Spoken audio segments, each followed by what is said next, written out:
どうもこんにちは、ギーキンボックスの佐賀です。皆さん、日本製のベース注目してますか？ヨーロッパとかアメリカでもたくさんいいブランド出てるんですけれども、円安が全然止まらなくて、いいベースなんだけど高いんですよね。はい。改めて日本のベース見てみてもいいんじゃないかなということで、今回の企画をしました。はい。日本のブランド紹介したいなというふうに思います。紹介するブランドは、サゴ、ムーン、ジーニー、サイティアス、そして翼ですね。翼ぜひ注目してほしいなというふうに思います。それでは本編へどうぞ。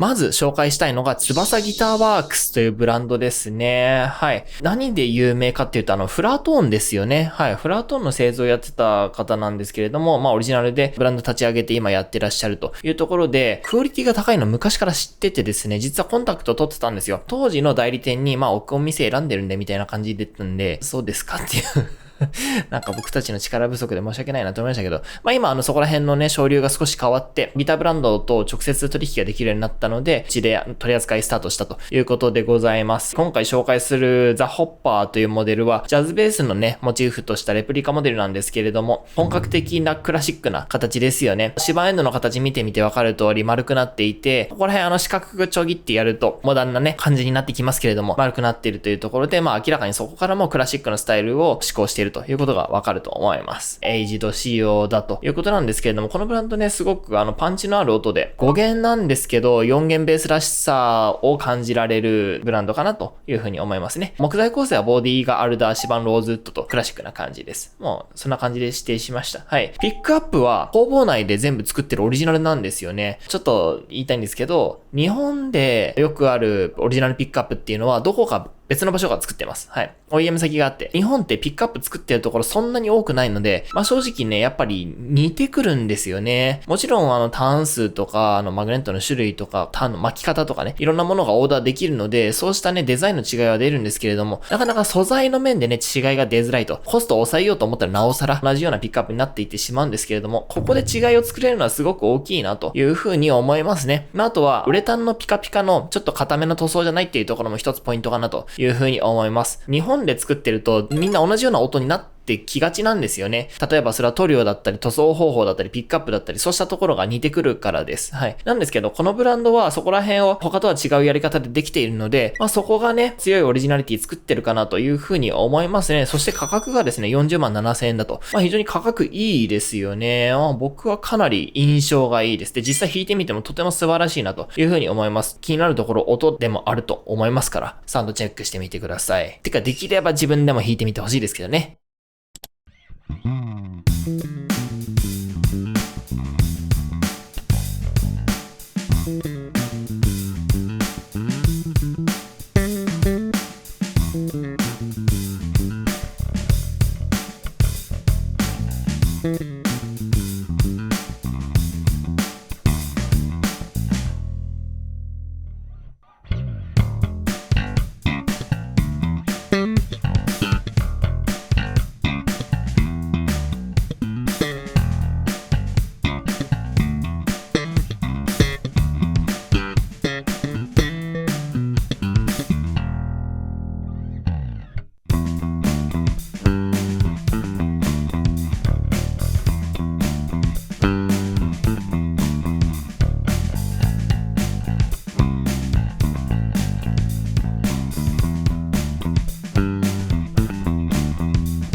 まず紹介するのが、翼ギターワークショップというブランドになります。今回弾いてもらったのが、ホッパーというモデルになります。5弦のパッシブ JB タイプになりますね。塗装がすごくリアルですよね。こちら弾いてみた感想いかがでしょうか？今回弾いた中では一番フェンダー系の印象ですよね。いわゆるクラシックな JB の音。これはどっちタイプ ?4 弦の質感が残ったバキッとした5弦なのか、少しまとまった5弦タイプなのか。その中で言うと、まあ4弦らしさが比較的残ってるモデルですよね。倍音のちょっと色っぽい感じっていうか、はいはい。ヴィンテージベースのちょっとこう土臭いようなニュアンスがすごく色濃く出てるなっていう、確かに色っぽい。モテます。モテますね。つい最近、ギークインボックスでも新品の取り扱いが始まりまして、結構嬉しいですよね。嬉しいですね。翼いいとは、金がね噂は聞いておりまして。すごくジャズベースらしいというか、みんなが思うジャズベースの音が一番出てたのは、今回はこれ。5本の中では一番ムチッとした色レンジがあって、なるほど。山内さん好きそうな好きです感じ。ね。特にはい指弾き、うんすごくいいなって思いました。まあ、ロックとか、うん少数の編成のポップスとか、うんうんまあ、あるいは R&B とか、うんそういったところで使いたいようなベースですね。なるほど。スペックはアルダーボディにメープルネックロードシバンだと。非常にスタンダードなスペックでクオリティの高いジャズベースのサウンドだというところですね。価格も一つ魅力ですよね。ですね40万7,000円。そんなに高すぎない。うん。国産のこのぐらいのクオリティだとまあ40万っていうのは非常にお優しい金額かなとそうですね。言えますかね。いや、かっこいいですよね。エイジドの雰囲気がたまらないですね、翼は。リアルというか。打根の感じが好きなんですよ。特に僕は。なるほどね。塗装が剥げてるところとかじゃなくて、へこんでるところっていう。へこんでるところがなんかしっかりしてるよううなん印象はありますね。他にもアースっていうプレシジョンベーススタイルのものも入れておりますので、価格も全部だいたい40万円前後でご準備してますね。非常におすすめのブランドですので、ぜひ試奏していただければなと思います。続いて紹介するのがムーンというブランドですね。はい。ムーンも昔からすごく支持されているブランドで、ラリー・グラハム先輩もストーミズル先輩もムーン使ってます。堀井圭一先輩もムーン使ってます。僕もムーン大好きですね。はい。すごいいいなと思います。今回紹介するのは JB5C というモデルで、クラシックなジャズベースモデルですね。特に変なことはしていない。普通の。さっきのと違ってこっちは指板がピッと切られてるタイプで、ムーンのイメージ通り、いくらかちょっとこう、モダンなスタイルだよね、とは思います。はい。とはいえ、ムーンの中のクラシックなスタイルなので注目してほしいなと。あと値段ですよ、値段。値段が34万1000円です。はい。安ければいいってもんじゃないです。でも高ければいいってもんじゃないので、この値段はね、魅力的だなというふうに思いますね。やっぱり30万円台前半でいいベース作れるところってやっぱ日本ではかなり減ってきてるので、40万円前半に抑えたらだいぶ頑張ってるなっていうふうに僕は思います。さっきの翼もそうですし、エキゾチックなんかもそうですね。はい、そのように思います。ボディがアルダーで、指板はホンジュラスローズウッド。めっちゃ普通な。ボディカラーブラックでウレタンの塗装になっています。ピックアップムーンもね、よくオリジナルで作ってるなというふうに思うんですけれども、結構なんか型番変わりますよね。ここら辺がね、どんな感じなのかなというふうにはちょっと思いますけれども、シンプルなシングルコイル使っています。で、アクティブサーキット乗せないでパッシブの回路ですね。まあサウンドはやっぱりね、フェンダーライクなんですけれども、さっきの翼の方がもっとクラシックなニュアンスが強いんじゃないかなというふうに思いますね。ムーンの方がもうちょっときっちりした感があります。でも僕はこのムーンの弾きやすくて素直な感じとかがとても心地よいなというふうに思ってますね。で、重量 4.350 キロだということでございます。いかがでしょうか。ぜひ音もチェックしてみてください。どうぞ。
次に紹介するのが、こちら、ムーンというブランドです。皆さんご存知だと思いますけれども。ご存知ですね。日本を代表するメーカーの一つじゃないですか。ですね。今回弾いてもらったのが、JB5C というパッシブモデルになります。弾いてみて感想、どんな感じですか？パッシブの仕様で、トラディショナルなんだけど、ちょっとモダンみたいな、なかなか説明が難しいんですけど、どういったところにモダンさを感じた？サウンドがやっぱりこうまとまりがあるように聞こえますよね。例えばデヒアとかフリーダムとかもっと5弦でももう少しこうパンチがあるような、いわゆる4弦らしいようなニュアンスがつけられてるように思うんですけど、ムーンに関してはもう少し5弦らしくまとまってるなっていう印象ですね。端正って言いたくなります。わかるわかる。お客さんに説明するとき、鋭さはあるけど、先が丸まってるみたいなのは、なんか例えたりする。そういうところは感じるね。いわゆるちょっとこうコンプ感というか、その他のクラシックな JB スタイルのブランドとまあ差別点かなというふうには思いますね。聞いてて低音に艶があるというか、なんか艶感を感じました。感じましたかね、皆さんも。まあ、どの奏法弾いてもしっかりベースらしくなってくれる、オールマイティな一本っていうやつですね。そうですね、ジャンルも問わずですし、クラシックでありながらモダンなバランス感なので、これ一本でいろんなとこいけちゃうようなベースかなって思います。しかも安いですね。そうですね。34万。安いですよね。作り綺麗ですよね。チューニングマシンは5と使ってたりとか、ピックアップも昔からムーンで使ってる、定評があるピックアップも載ってますし、ネックも比較的薄めというか、ちょっと平たいようなネックですごく作りも綺麗だなって思うのに、価格は抑えられてる。謎に安いレベルだもんね。そうですね。どうやってんだみたいな価格帯なんで、5、60万ぐらいで探してる人とかも、一度検討してみてもいいブランドなのかなとも思います。そうですね。今回紹介したのは、ムーン以外は50万から70万ぐらいのレンジだと思うんですけど、それとも見劣りしないし、まあ差別化できてて、これにしかない魅力があるなっていうふうに思います。こっちに持ってるのが、今在庫してる JB4C4 弦タイプですね。色かっこいいですね。これいいっすよね。フェイストレッドに赤べっこう、マッチングヘッドだと。べっこうの感じ、かっこよくないですか？確かに。ちゃんと赤い系のべっこう。赤いけどなんか赤すぎないというか、程よい赤で。で、あとノブもフェンダーノブに変えまして、基本ムーンはメタルノブついてるんですけど、フェンダータイプかっこいいなと思って変えてみましたが、皆さんいかがでしょうか？僕は結構好きですね。僕もこっちの方が好みですね。この色いいよね。いいですね。マッチングヘッドですし。そう、マッチングヘッドで。雰囲気ある一本だなって思う。これで同じカラーの PB も入っておりますので、ぜひお試しいただけたらなと思います。続いて紹介したいのが Genie Bases ですね。これGIB のオリジナルブランドで僕がずっとやりたかったことをやっと形にできたっていう、のなんですけれども。もともとね、作り始めたのはもう13年ぐらい前の話で、僕が ESP に通ってた時に5弦のジャズベがめっちゃ好きで、まあ当時も今もそうなんですけどね、俺が考えた最強の5弦ジャズベみたいな感じで作ったのがこれの元になってるものなんですよね。それをさらに洗練させて作っていったのが現在の Genie Bases だというところなんですけれども、うちにね、2つラインがあって、カスタムシリーズとエッセンシャルシリーズっていう、カスタムシリーズの方ではヘッドの大きさとかスケールとかネックの太さとか、あとフレット数とか、あらゆるものをカスタムできるんです。まあ、ただ僕が考えるジャズベの範囲の中でなんですけれども、それによって、ジャズベはジャズベでも、倍音が多いジャズベが好きなんだよなとか、スケールが長くて、気温がすごく強いのが好きなんだよなとか、そういった音のキャラクターをコントロールしようっていうのがまあテーマなんですよ、あれの。エッセンシャルシリーズっていうのは、カスタムの中で僕が選ぶんだったらこのスペック選ぶよみたいな形でスペックを固定したんですよ。固定していっぱい作ることでコストを抑えた分値段を下げたということなんですよね。カスタムシリーズが77万円、エッセンシャルシリーズが55万円。ワンオフで作るとそれぐらい値段変わってきますよっていう、そういったことでございます。今回紹介したのはこの MJ5 ナチュラルというモデルでして、これね、ベーシストの竹宮優馬くんが買ってくれたカスタムシリーズとかなり見た目が似てますね。彼の仕事見たらどんな音なのかなっていうのも音源の中で聞けるからチェックしてみてください。このモデルの個体についてお話ししていきますと、ボディがアッシュ、ネックと指板がメイプルで構成しています。やっぱね、アッシュメイプルとアルダーローズの2つのキャラクターがみんな好きだよねっていうところでそうしました。僕も好きですけどね。まあでもアッシュローズとかも作りたいですけど、ネックはできるだけ薄く、できるだけ細くしています。なんでそうするかっていうと、4弦のネックと質量を近づけてるんですよね。やっぱりネックの大きさとか質量で音ってすごく変わってくるので、4弦ベースと5弦ベースなんで音が違うんうんですかっていう答えの一つがこれですね。クラシックなジャズベースめっちゃ音いいんですけど、ちょっと課題があって、ネックが柔らかいから、肺置きとかねじれとかが起きやすいんですよね。でも柔らかいからこそあの音なんですけど、とはいえやっぱり原稿が上がってしまったり、そのビビりが多くなると弾きづらいっていうバランスがありますから、それをもうちょっと僕はモダンな方向に寄せたかったんですね。そうした場合よくあるのが、ネック全体にこうカーボンロッドとかスチールを補強として入れることなんです。ネックを大きくしたりね。はい。これによってもちろん強度は上がります。強度は上がるんですけど、どうしても音が大きく変わっちゃうんですよね。僕の場合はネックジョイントのところにだけ補強を入れてます。ネックジョイントのところを境にして強度が大きく変わるんですね。そこを境にしてネックがぐいっと反っちゃうのがいわゆる肺置きって言われているものなんですよ。なので肺置きをとにかく抑えようというところで、ネックのジョイントのところで急に強度が変わらないようにしたんですよ。緩やかに弱くなるようにしたんですね。これによって全体の音はできるだけクラシックな4弦のジャズベースみたいなものに寄せながら肺置きとかできるだけ防ぎたいというところですね。ヘッドの角度なんですよ。ここもね、かなり厳密にやったんですけど、ジャズベースと同じく段付きのヘッドのデザインになってます。ベースのヘッドのナットでの段差がついてるやつ。あれが、フェンダーは平行に段差がつくんですけど、例えばスギとかギブソンはナットのところで角度がつくんですよね。ナットがこうあって、で、ネックがこうあって、ナットのところでこう角度がついてると。フェンダーはこういう風になってるんです。段がついてる。こういった違いがあるんですけれども、そこら辺はジャズベースと同じく段付きのデザインにしました、今回は。段付きのデザインなんですけど、僕パーツを減らしたかったんですよ。余計なパーツ入れたくなくて。だからテンションピンとかテンションバーみたいなやつをできるだけ入れたくない。そういうミニマルな構成で洗練されたものにしたかったので、弦はそういったパーツなしで最小限の角度がナットでつくようにデザインしました。ここも角度つけすぎると音がかなりこう死に気味になったりするんですよね。角度をつけすぎるとあんまり良くないよって僕言ってるじゃないですか、ずっと。裏通しもそういった意味で特別な意味がなければやめた方がいいですよとか、テンションバーとかあんまなんか締め付けない方がいいですよみたいな。はい。そういった意味でできるだけ角度をつけない状態にしたのが今回の G2 Bases のエッセンシャルシリーズですね。これによって弦がすごくナチュラルになって、倍音がこう豊かになるんですよね。特に僕がこれよく感じるのは GD-A 弦。GD-A 弦のこの緩さというか、ふわーって広がるような音がやっぱり好きなんですよね。ここの音が強すぎると4弦とか5弦とかの違いが大きすぎて、スタジオで D 弦だけ抜けないとか、そういったことがあるんですよね。なのでナットの部分での折れ曲がり角度かなり緩くしようという風にトライしています。はい。ここら辺非常に重要でして、ぜひ弾いてみてもらえればなという風には思ってちゃいますね。で、ボディシェイプはもう僕の好きなようにしてます。はい。ジャズベースと同じようなバランスになってるんですよ。ウエストの位置とか。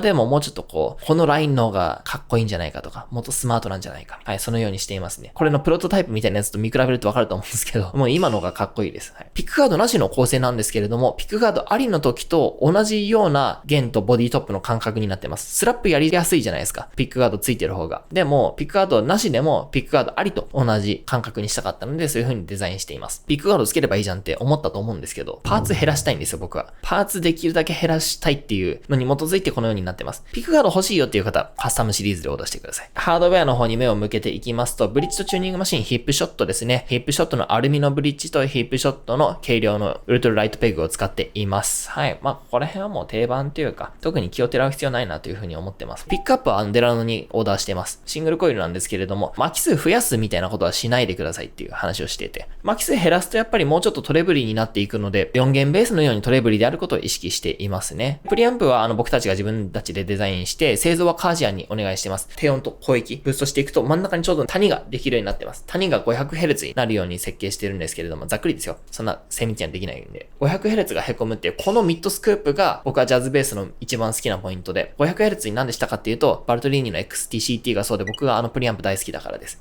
例えばこれはビヨンドのプリアンプ設計に携わった時も、ミドルは500にしました。はい。やっぱこれは僕の好みなのでちょっとなんとも言えないですけどね。かなりトレブリーな設計なんですけれども、それをちょっと抑えるためにパッシブトーン使うといいかなというふうに思っています。パッシブトーンでパッシブベースの音をある程度シミュレーションできるんですよね。プリアンプに入る前にパッシブトーン挟んでいます。はい。プリアンプに入る前にそういったことが行われることで、高音域を減らしていくとちょっと盛り上がってくるんですね。ハイミッドのあたりが。そのパッシブらしい挙動をイメージしていますね。そういった形でやってるのってアレバコッポロとかサドースキーとかもそうなので、僕が好きなジャズベースのスタイルは、やっぱりそういう感じなんですよね。はい。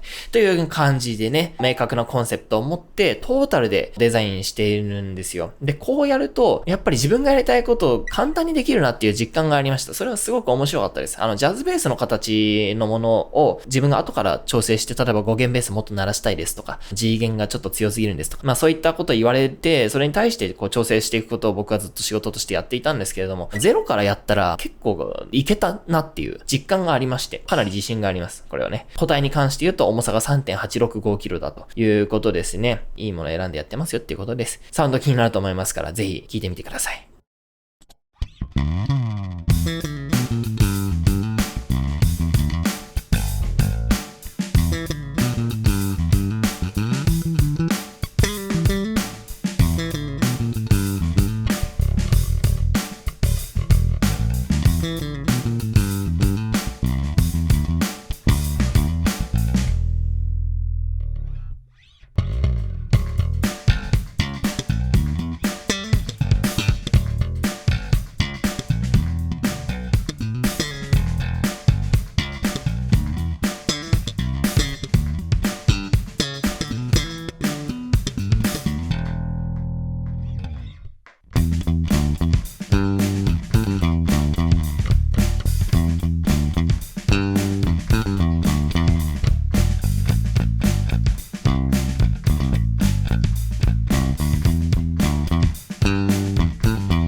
次に紹介するのが Genie Basis のエッセンシャルシリーズ MJ5 というモデルになります。弊社のブランドです。いかがですか？弾いてみて。好きな感じ。好きな感じで。好きそうですね。やっぱりアッシュメイプル。アッシュメイプルでアクティブで JBK っていう僕が一番好きなやつなので、楽しく弾いてそうだなって思った方も。口角上がり気味で弾いた感じで。サウンドとしてはトラディショナルな JBK よりはちゃんとこうアクティブらしさがあるような印象ですね。ヴィンテージフェンダーのなんかその色系とか倍音感みたいのはない代わりにこうスマートさとストレートな印象、クリアとか、そういった印象があるのがいいですね。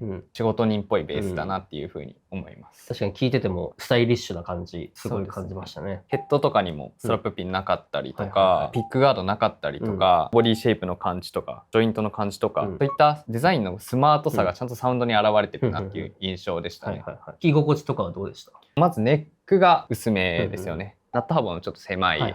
弦管ピッチ 18mm で、いわゆるモダンめな JB タイプの着心地ですよね。すごく聴きやすいですし、ストレスが少ないですね。だからストレスないのすごい感じるな。軽やかに弾けるというか、右手左手楽だなってめっちゃ思う。楽に弾けて、ちゃんとかっこいい音が出る。タドースキーとか、アレバコッポロとか、F ベースとか、そこら辺のサウンドと近いような印象でした。ちゃんとこう、パキッとしてて、ドンとなってくれる。そうですね。こちらがもう一個在庫している、アルダーローズ仕様の MJ5 になります。これ弾いたことありますか？あります。どんな印象を持ちました？アッシュメイプルと比べると、もうちょいオールマイティな印象ですね。ミドルレンジをもうちょいこう含んでいて、広域はパキッとしすぎない、ややこうまとまりがあるような印象ですね。僕結構こっちも好きですね。僕は完全にアッシュメイプルなんですけど、そうでしょうね。オールジャンルで使えるのどっちかって言われたらアルダーローズかもしれないです。けどよりこう社長のイズムっていうか、コンセプチュアルな部分が出てるのはこのアッシュメイプルだなっていうふうに思います。ぜひ弾いてみてほしいですね。弾き比べとかもできるので、僕は結構なんかムチっとした質感が好きだから、こっちの方がなんか好きかもしれない。自社製品っていう立ち位置なので、ポジショントークだろうと思われがちなんですけど、お世辞抜きにいいです。いいですね。結構感動しました、最初。その納品された時に、弾いた時に、めっちゃいいと思って、これ55万みたいな。僕ね、アッシュメイプル入ってきた時は感動しましたね。いや、感動したね。ということで、Genie Basisでした。お世辞抜きにおすすめです。続いて紹介したいのがサゴというブランドですね。はい。尼崎でずっとギター、ベース作り続けているカスタムブランドで。サゴっていうブランドは基本的にはフルオーダーのブランドなんですけれども、いろんなことやってくれるので僕も楽しみながらいろんなオーダーしています。今回紹介したいこのクラシックスタイル J5 ホワイトラップっていうモデルなんですけれども、文字通りクラシックなスタイルをモチーフにしています。JB スタイルなんですけれども、カーボンネックでオーダーしました。カーボンネック、カーボン指板できるところかなり限られてます。僕がね、個人的にモジュラスめっちゃ好きなんですよ。ヨーロッパにあるボガートっていうブランドもあるんですけど、ボガートもかなり好きで、カーボンネックの良さってもうちょっと再度広まってもいいなっていう風に思ってるんですよね。っていうところでオーダーしています。カーボンに行くんだったら絶対 EMG でしょ。っていうことで EMG ピックアップと EMG プリアンプ乗せてもらっています。ブリッジとチューニングマシンはヒップショットお願いしました。はい。定番ですよね。ブリッジの取り付け位置、できるだけ下の方に下げてもらってます。ボールエンドからサドルへの折れ曲がり角度がつきすぎないようにってことですね。ここがね、つきすぎると、弦はすぐ死ぬし、サスティンも短くなっちゃうし、あんまりいいことが多くないなと僕は思っています。はい。木材構成目を向けていきますと、ボディアルダーですね。はい。木材ここしかないんか。ホワイトのラップカラーでフィニッシュしてるんですけれども、これも僕のカスタムオーダーですね。ラップ塗装っていろんなやり方があるんですけれども、僕はやっぱり地味だけどかっこいいのが好きなんですよ。だから白とシルバーっていう同色系で攻めてますね。これはもうかっこいいでしょ。僕は好きなんですよ、こういうのがね。タゴがやってるカーボンネックね、硬すぎないんですよ。中が空洞になっていて、スピード感はカーボンだけど、レスポンス感って言えばいいんですかね。鳴ってる感はもうちょっと木材っぽいって言えばいいんですか。木材っぽいわけでもないんですけど、はい。そういうバランスになってます。感じてほしいのはカーボンネックと EMG の組み合わせの強さというか、その定番度合いというか、僕はね、好きなんですけど、皆様はいかがでしょうか。はい。ラップ塗装かっこいいなと思ったので、これはアクリルのピックガードつけてます。これ、ブラック3プライとかでもかっこいいかもしれないですけど、皆さんどうですか？こうだったらいいのにな、みたいなのは全部カスタムオーダーできます、サゴは。僕たちだったらこうするみたいなアドバイスとか、例えばローラーピックアップを持ってくるとか、そういったこともできるので、カスタムオーダーもね、ご検討くださいっていう感じです。重さが 4.525 キロ、そして価格が71万5,000円だということでございます。決して安くはございませんが、ぜひぜひ楽しんでほしいなという、かなりマニアックな仕様ですね。はい。どうもチェックしてみてください。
サゴですね。こちらはクラシックスタイル J5 というモデルになりますかね。弾いてみていかがでしたか？カーボンネックらしさがすごく感じられるなっていう風に思いました。音が速くて弾いた瞬間にサウンドが前に飛んできてくれるような感じはすごくやっぱりカーボンネックのユニークなポイントかなっていう風に思いました。その上で中身がくり抜かれてるっていうことがあって弾き心地がちょっといい意味で軽い。硬くないというか、誤解を恐れず言うとフェンダーっぽさを感じる弾き心地なのに、サウンドはカーボンネックらしい EMG らしいサウンドっていうのがすごくなんか特徴的なポイントかなって思いました。カーボン臭すぎない感じ？そうですね、木材ではないネックを使われたものよりはミドルレンジを含んだような印象もありましたね。くり抜かれてるってどういう感じでくり抜かれてるんだろうね、ネックって。真ん中をトロスロット入ってますから、その空洞が広いのか。それだとロット効かなくなっちゃうんで、ね、多分サイドかどっかがくり抜かれてると思うんですけど、サウンドとしては基本的には EMG でカーボンネックっていうモジュラスとかでもありますよね。そういったスペックのものに近しいんですけど、その中でもクラシックな印象とかフェンダーっぽいって言われるようなミドレンジを持ってる、そのバランス感はやっぱりさすがアサゴの技術力というかデザインの美しさがあるなっていう印象です。こちらがもう一個横浜店に在庫している色違いになるものですね。スペックとか同じもので、ボディの塗装だったりピックガードが違うだけのモデルもありますよと。アサゴの特徴の一つってラップ塗装だと思うんですけど、新ラッカーいいですよね。動画で伝わるかわかんないんですけど、めちゃめちゃ薄いですね。この感じの塗装もやっぱり好きですね。サゴの好きなポイントやっぱ僕一つは塗装があります。独特なカラーリングもありますよね。このラップ塗装もですし、意外とこの組み合わせってない気がする。あんまりないですね。おすすめのブランド、サゴでございました。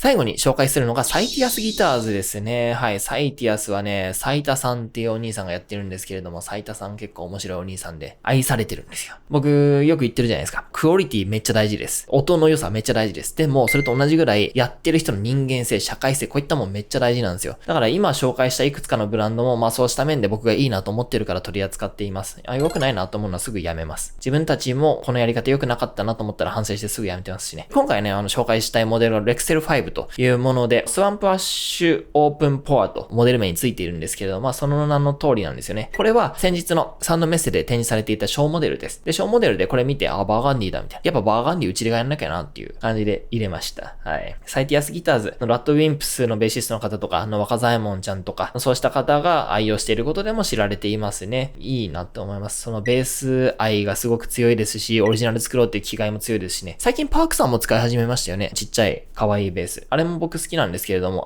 こちらは本格派だということです。ボディがね、モデル名通りアッシュでシバンローズウッド人気の構成ですね。ボディ重量 3.875 キロしかないんですよ。まあ、かなり選んで作ってるんだなというふうに思いますね。ネックジョイント3本のボルトで止まっています。僕こういうの好きですね。無駄なものがなくて。6点止めが無駄だって言ってるわけじゃないんですよ。意味あるのかっていう。で、6点止めと4点止め、3点止め、どんな風に音が変わるのかっていう検証昔したので、そちらチェックしてみてください。ピックアップはサイティアスってオリジナルのデザインのものもあって、普段そちら使ってるんですけれども、この個体に関して言うとローラーピックアップス使っています。俺たちが大好きなローラーです。最近ね、GIB のスタッフの中でローラー大好き熱が出てますね。5弦ベース用のピックアップでもちゃんとトレブリーなんですよ。そこがいいところだなというふうに思いますね。4弦ベースのピックアップと5弦ベースのピックアップって同じターン巻いても5弦の方が長いので、長くなっちゃうんですよ、ワイヤーが。長くなると、同じターン数でも抵抗値が上がって、ちょっと音が丸くなっちゃうんですよね。まあそれがね、まとまりがあるとか端正で、ホットで弾きやすいみたいな。まあそういった意見もあるんですけど、まあやっぱりそこが4弦ベースとの音の違いの一つだよねっていう風には、僕は正直思うんですよね。このピックアップに合わせてるプリアンプは、ハンパックですね。ブリッジとチューニングマシン、ヒップショットだと。キックアスブリッジ彼はめっちゃ好きみたいで、ずーっと使ってますね。僕もヒップショットのキックアス結構好きです。まあ要はバダスですよね。バダスってめちゃくちゃ良くて、僕バダス大好きなんですよ。ケンスミスとかフォデラもあれバダスですからね。やっぱりバダスのデザイン非常に素晴らしいなという風に思いますね。スミスとかフォデラのはまたちょっとオリジナリティがありますから、丸コピじゃないですけど、ヒップショットもそうです。シングルカットで何が変わるのかって話なんですけど、ボディとネックがくっつく位置がもっと上の方に上がってくるじゃないですか。ローポジションの方に。で、そうすると、ネック全体の強度がちょっと上がるんですよね。さっき僕、ネックのジョイントのところで急に強度が変わると、肺置きが起きちゃうみたいな話あったじゃないですか。そういう意味での強度なんですけれども、当然上の方でジョイントすると肺置きに関しても少なくなる傾向にあるかなというふうには思いますね。シングルカットならではのニュアンスも非常に楽しめるかなというふうに思います。ネックの振動がかなり抑えられる方向になるんですよ。だから、ネック以外のところで作った音がより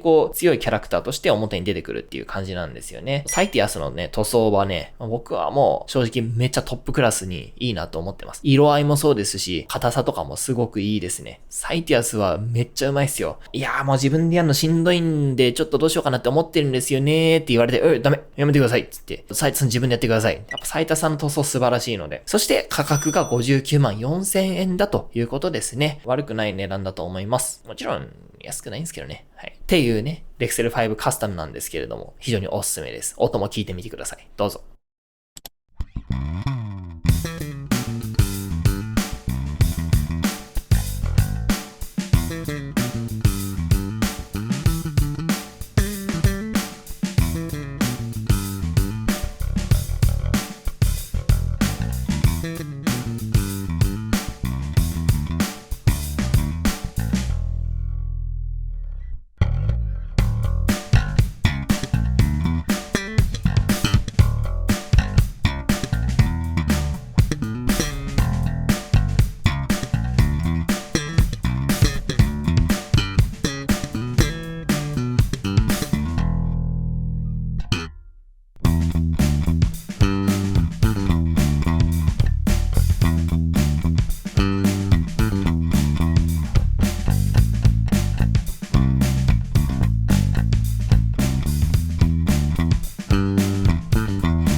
次に紹介するのがサイティアスギターズというブランドです。その中でも今回弾いたのがレクセル5というモデルになります。山地さん好きですよね、これ。山地さんね、好きなんですよ。弾いてみた感想いかがですか？今回弾いた中でも一番タイトさとか弾き心地の楽さを感じましたね。もちろんムーンとか近しいその弾き心地の、ストレスのなさなんですけど、一番今回楽に感じたのはレクセルでした。主観になっちゃうんですけど、弾いた時の音の出方がすごくナチュラルに感じました。説明が難しいんですけど、トラディショナルなベースに準じてる、かつ素直な出方っていうか、僕のこのレクセル5に対するやっぱ印象は、スケールが 33.25 インチというのが特徴的である。普通ロングスケールって34インチなんですけど、0.75 インチ短いというところであると。シングルカットでバダス系のブリッジ。で、あと3点止めであるというところがレクセル5の特徴かなというところなんですけど、やっぱりシングルカットのベースってモダンな音、少しまとまった感じのいい意味でフェンダーっぽくない音、無機質な音がする傾向にあるんですけど、その点を少し短いスケールだったり、バダス系のブリッジだったり、3点止めのジョイントでなんかうまくバランスをとってるなという風な印象を持っていて、なんかそのデザイン力がすごいいいなと思いますね。シングルカットらしいタイトさはあるんですけど、弾き心地自体はすごくクラシックな印象があって、そう、ちゃんとジャズベースなんだよね。だからこそその弾きやすさみたいなのは感じるんじゃないかなと思います。どの奏法をやってもかなり弾き心地楽でした。ちょっとスケール短いっていうのも弾き心地の良さにつながってるのかもしれないね。そうですね。バランス感の秀逸さがすごい僕は好きで、なのでサイティアス好きなんですけど。サウンドもすごく端正ですよね。本当にいいバランスだなって思います。端正さっていうのはシングルカットの面から来てる気持ちもあるし、かといって音がまとまりすぎてないのはスケールだったりブリッジだったりジョイントだったりっていうところが起因してるのかなと思いますね。こっちに持ってるのが少しスペシャルなモデルでございまして、トップ材がハワイアンコア、ボディバッグがマホガニーだと。バーズアイのローステッドメープルが入っておりまして、マッチングヘッドですね。ヘッドトップもハワイアンコア。インレイもマッチングになってると。あ、そうですよね。ここもハワイアンコアなんですよ。これは先日行われたサウンドメッセの展示品で、こちらもそうですね。になります。これも音いいよね。それ音いいですよね。見た目で入れたのかと思いきや、音で入ったって。いや、音めっちゃいいんですよね。2本あって、ハワイアンコアトップのやつとバックアイバールのトップの2本があったんですけど、僕はバックアイバール派だったんだけど、店長の若月が現地で弾いて音が良かったと言ってたんで、こっちが入ることになったんですけど。硬さはあるし、気温がかなり強く感じるんですよ。芯があるというか、けど硬くなりすぎてないし。硬いけどあったかみがあるみたいな。マホガニーバッグがいいのかなかもしれないですね。すごくなんか説明が難しいので、弾いてみてほしい。言いたいことが伝わる気がします。めちゃめちゃ音いいです。こっちとはまた違った雰囲気ですね。そうですね。サイティアスギターズ、茅ヶ崎にあるブランドですね。ご近所です。よく代表の方が来てくれます。こちらもおすすめのブランドでございます。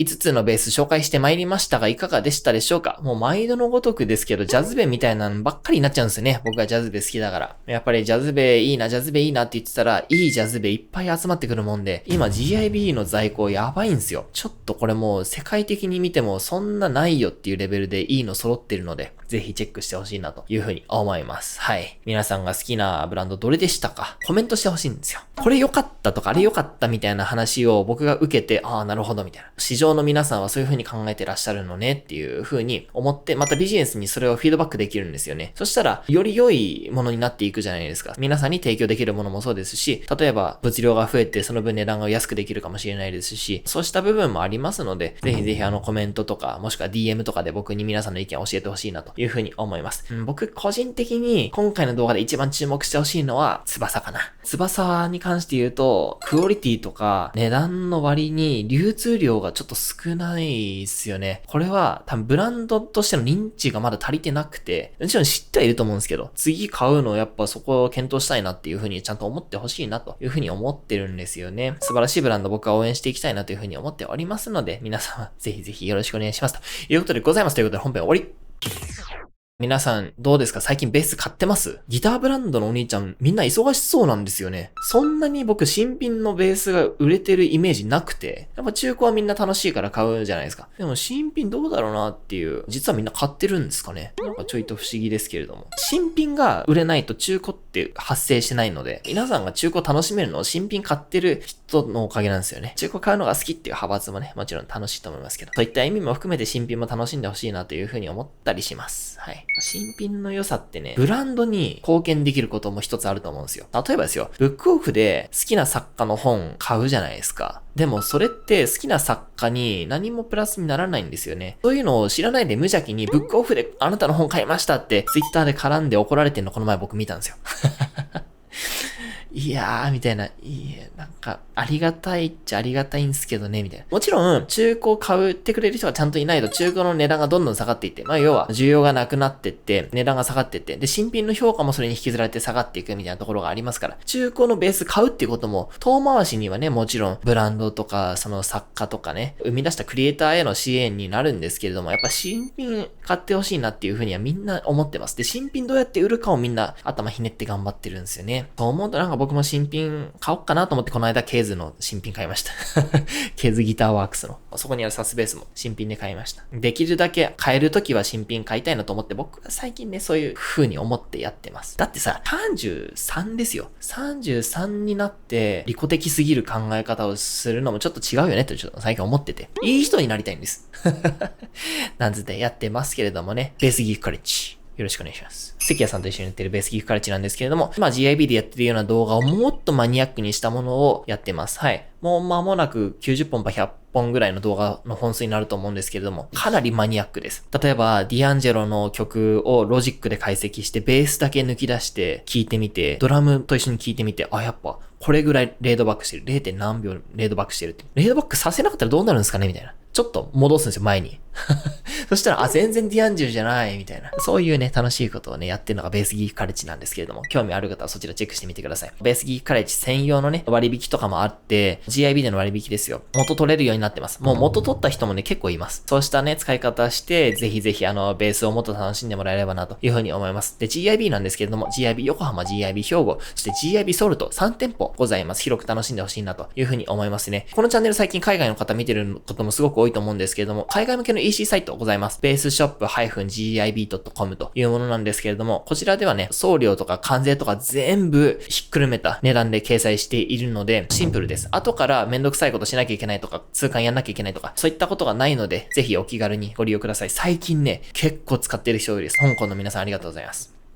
とても嬉しい。多いんですよ、最近香港から買ってくれる人。めっちゃ多い。あとね、オーストラリアの皆さんありがとうございます。ありがとうございます。韓国の皆さんも中国の皆さんもすごく買ってくれて嬉しいなというふうに思います。あとね、韓国の皆さん向けには専用の EC サイト用意しております。geekinbox.kr ですね。韓国に僕たち法人持っているので、そこに対して発送して、で、そっからお客さんのところに届けるんですよ。これやることで無駄なコストがかかんなくなるんですよ。専用の発送方法とか専用の通関方法を用意して、僕かなりそこ作り込んだのでご安心ください。日本のベースを一番安く買えるのは geekinbox.kr です。はい。デジマートとかメルカリの輸入代行もできるので、そちらもね、ぜひご利用ください。結構使ってる人多いです。他にデジマートから韓国向けとかアメリカ向けとかの発送代行やってるところ結構あるんですけど、彼らってギターの業者じゃないので、僕たちはギターの業者ですから、届いたものがデジマート上の商品説明文と合ってるかどうかチェックして、希望があればプレックで調整して、完璧な梱包と完璧な調整をしてから送り出してます。はい。そういった仕事が僕たちの役割だよねと思ってやってるので、そちらもぜひチェックしていただければなと思います。はい。系列店があるんですよ。ギターショップトニック横浜、PRS とかテイラーとかトマンダーさんとか、そっち系に強いお店です。GIB 横浜とトニック横浜に関して言うと、もう歩けるところ、横浜駅の近くに平沼商店街っていうところがあって、その中に全部作ったので、